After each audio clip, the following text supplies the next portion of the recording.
I first joined the team, I hadn't heard of Spore, and they described it to me, and I was just like, are you crazy? This is unlike anything I've ever worked on before. We're animating for characters, actors, who we don't know who they look like.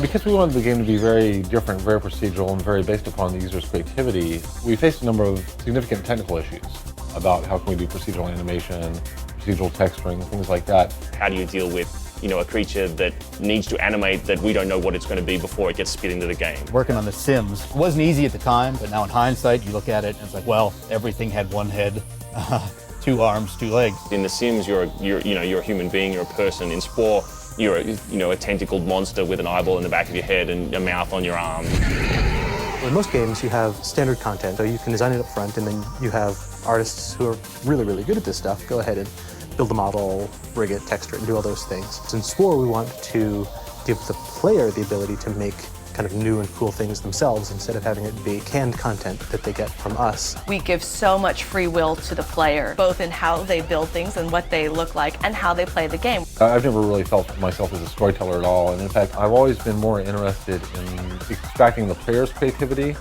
than imposing my creativity on them. We have to make these systems that let the players take on the role of artists and transparently do the kind of things that we have to laboriously and painfully do in Maya. It's all been pretty difficult.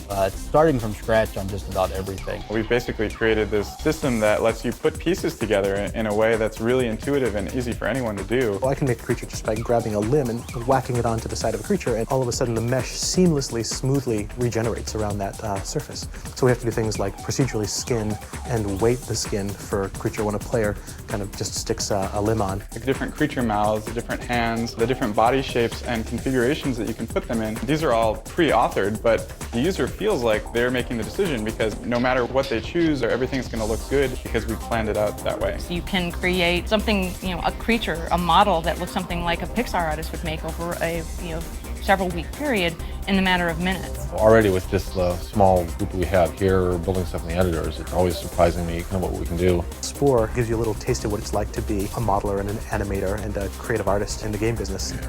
We probably had to reach into every experience and every bit of animation knowledge that we've had in the past as animators to get this tool to be able to make the assets that we need. One of the neat things about Spore is it provides a place for these things that you've made to come to life, to be tested against, to be pushed back against, and to see them kind of do things. Someone asked Will a while back what he hoped people would get out of the game, and he said he hoped that people would realize they could be more creative than they'd thought. And I think that would be an amazing achievement. If we could put tools in the hands of people that let them feel like they were successfully creative, this would be a huge achievement in the game.